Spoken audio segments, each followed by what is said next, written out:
नमस्कार दोस्तों, हमारी लॉकडाउन के साथ ही कहानी जो दिल छू जाए इस श्रृंखला के अंतर्गत मैंने बहुत सारी कहानी आप तक पहुंचाई है।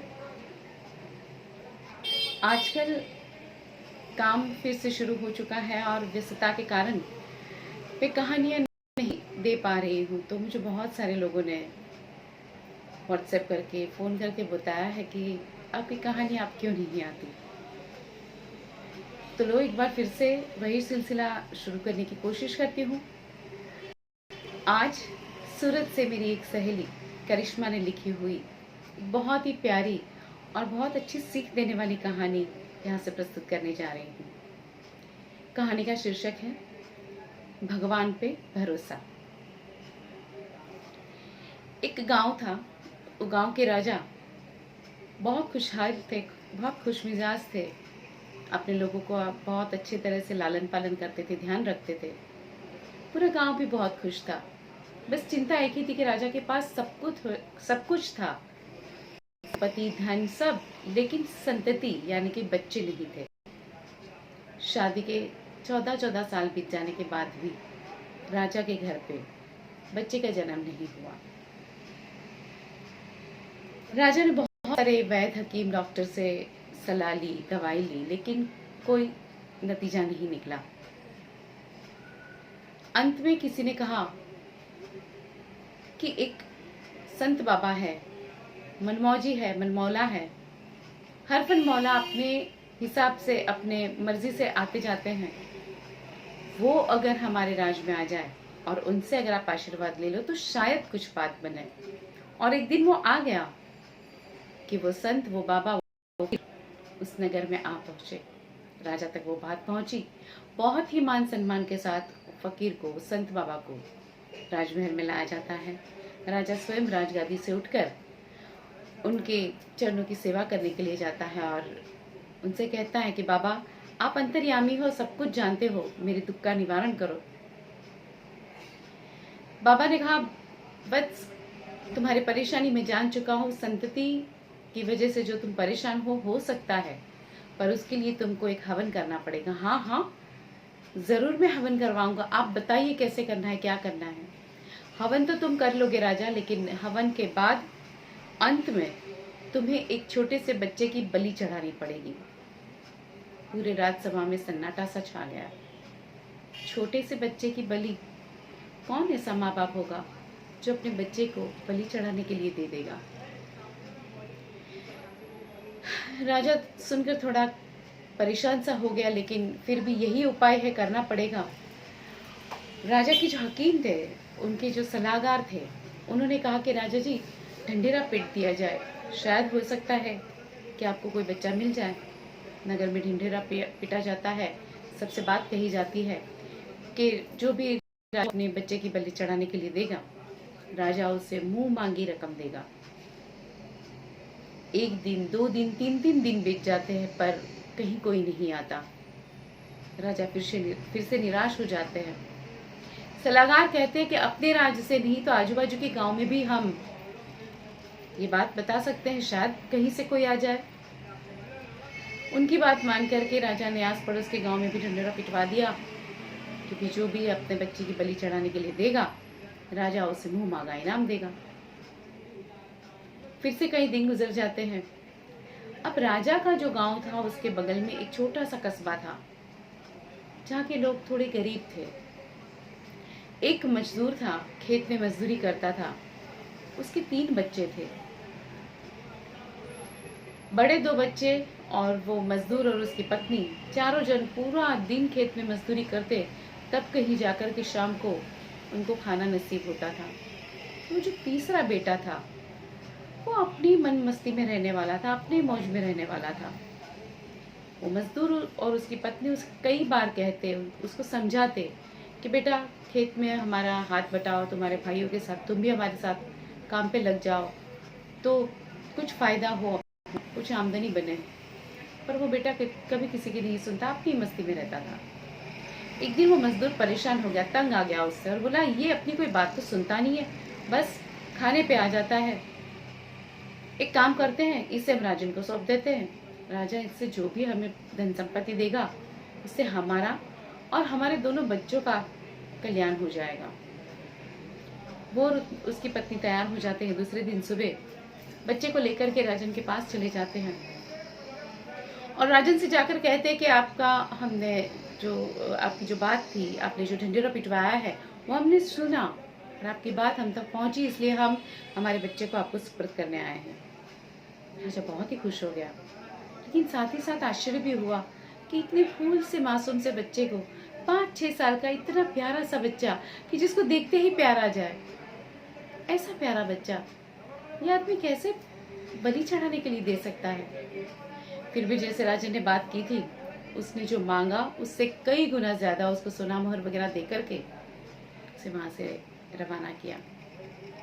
राजा ने वो बेटे को अपने पास बुलाया और पूछा कि बेटा, तुम जानते हो तुम्हें यहाँ किस लिए लाया गया है? हाँ, कल मेरी बलि चढ़ाई जाएगी। राजा हंस पड़ा। ये बच्चे को बलि का अर्थ भी पता होगा। उसने पूछा, क्या तुम्हें कुछ चाहिए? कोई खिलौना, कोई ऐसी खाने की चीज जो तुमको बहुत पसंद हो और तुम्हें खाना हो, या कोई खिलौना चाहिए हो? 2 मिनट के लिए वो बच्चा चुप हो गया और उसने फिर सोचते हुए कहा, राजन, मुझे 1 बोरी मिट्टी ला दो। मिट्टी? 1 बोरी? हाँ, बस मुझे सिर्फ वही चाहिए। राजा ने कहा, ठीक है। अपने कारभारी से कह दिया कि कल सुबह बच्चे के लिए 1 बोरी मिट्टी आ जानी चाहिए, और वो अपने कक्ष में चले गए। दूसरे दिन की सुबह बच्चे को नहलाया धुलाया, बहुत अच्छे अच्छे कपड़े वगैरह पहनाए, अच्छा सा खाना खिलाया और राज दरबार में उसे लेकर आए। और जैसे कि उसकी मांग थी, 1 बोरी मिट्टी उसे दे दी गई। उसने उसमें से 4 ढेरियां बनाई, छोटी छोटी, और फिर एक एक करके सारी ढेरियां तोड़ता चला गया, बस एक छोड़ दी। राजन ने उससे पूछा, ये तुमने क्या किया? तुमने ये मिट्टी की ढेरी मंगवाई, उसमें से 4 ढेरी बना रहे हो, पहली, दूसरी और तीसरी क्रमशः तोड़ दी और एक बाकी रह गई, ये क्या माजरा है? बच्चे ने कहा, राजन, ये जो पहली बोरी है ना, वो मेरे माता और पिता की। तो बोले, फिर तुमने उसको तोड़ी क्यों? राजन, मेरे माता पिता जिन्होंने मुझे जन्म दिया वो मेरे पालन करता थे, लेकिन उन्होंने कुछ पैसों के लिए, अपने स्वार्थ के लिए मुझे आपको सुपर्द कर दिया, मेरी बलि चढ़ाने के लिए। तो वो मेरे किस काम के, इसलिए मैंने उनके नाम की ढेरी तोड़ दी। अच्छा, फिर ये दूसरी ढेरी? दूसरी ढेरी मेरे ग्रामजनों की है, मेरे सगे संबंधियों की है, मेरे ग्रामवासियों की है। अगर वो चाहते तो मेरे माता पिता को समझा सकते थे, कह सकते थे कि इतने छोटे बच्चे को बलि चढ़ाने के लिए मत दो, वो मेरी रक्षा कर सकते थे, पर उन्होंने ऐसा नहीं किया। तो वो लोग मेरे किस काम थे, इसलिए उनके नाम की ढेरी भी मैंने तोड़ दी। अच्छा, तो फिर ये तीसरी ढेरी? बोले, तीसरी ढेरी राजन आपके नाम की है। मेरे? हाँ, आपके नाम की। क्यों? राजन, राजा जो होता है वो ईश्वर समान होता है, और ईश्वर की यही एक सबसे बड़ा काम है कि उनके सारे बच्चों का वो लालन पालन करे, देखभाल करे, रक्षा करे। आपकी शरण में आया था, आपको मेरी रक्षा करनी चाहिए थी, लेकिन आपने भी अपने निजी स्वार्थ के लिए मेरी बलि चढ़ाने के लिए स्वीकृति दे दी, इसलिए आपके नाम की भी ढेरी मैंने तोड़ दी। अच्छा, तो फिर ये चौथी ढेरी? बोले, राजन, ये चौथी ढेरी जो है वो मेरे ईश्वर की, मेरे परमात्मा की है। मुझे पक्का यकीन है कि मेरे ईश्वर जो है, मेरे परम पिता जो है, वो मेरा बाल भी बांका नहीं होने देंगे। अच्छा, इतना दृढ़ भरोसा? हाँ, क्योंकि जो जन्म देता है वो कभी मारता नहीं है, और मेरा ईश्वर भी मुझे हमेशा बचाएगा। बस इतना ही था कि राजन की आंखें खुल गई। मैं इस छोटे से बालक को बड़ी बलि चढ़ाने के लिए जा रहा हूँ, और वो भी एक बच्चे की प्राप्ति के लिए। क्या भरोसा है इस बात का? क्या कोई मुझे भरोसा थोड़ी दिला सकता है कि ये बच्चे की बलि दे देने के बाद मुझे संतति होगी, मुझे पुत्र रत्न की प्राप्ति होगी? ऐसा तो किसी ने छाती ठोककर तो कहा नहीं है। और अगर बच्चा हो भी गया तो वो बच्चा इस बच्चे के जैसा भगवान में आस्था रखने वाला होगा, इस बात का क्या भरोसा। तो इस बच्चे की बलि देकर के पुत्र रत्न की प्राप्ति करने के लिए मैं वेट करूं, राह देखूं, और वो बच्चा ऐसा बड़ा होकर के बने, वो भी कवचित हो सकता है, तो इतना मैं विलंब क्यों करूं। यही बच्चे को क्यों ना अपना बेटा बना लूं। बस इतना था कि राजा अपनी राजगद्दी से उतरा और वो बच्चे को गले लगा लिया और उसे उठा करके राजगद्दी पर बिठा दिया और ऐलान कर दिया कि यही मेरा पुत्र है और मेरे बाद मेरे राज्य का यही उत्तराधिकारी बनेगा। सोचिए, जिस बच्चे को पल भर पहले कुछ पता नहीं था कि वो जिंदा रहेगा भी या नहीं, वो कुछ ही पलों में पूरे राज्य का राजा बन गया। कल रात तक ये तय था कि बच्चे की बलि चढ़ जाएगी, आज वो पूरे राज्य का मालिक बन बैठा। सिर्फ और सिर्फ परमपिता परमेश्वर भगवान के ऊपर उसकी आस्था और भरोसा का नतीजा था। यही बात हमें समझनी है। भगवान पर भरोसा हो तो हमारा कुछ भी अहित नहीं हो सकता। कितनी सही और सच्ची बात। उम्मीद रखती हूँ मेरी ये कहानी आपको ज़रूर पसंद आई होगी, और अगर आपके पास भी ऐसी कोई मौलिक कथाएं, कहानियाँ हैं तो मुझे अवश्य भेजें। मैं उसे यहाँ पर आपके नाम के साथ प्रस्तुत करूँगी। मेरा व्हाट्सएप नंबर है 9930447537। तब तक अमिता कोठारी को आज्ञा दीजिए। नमस्कार।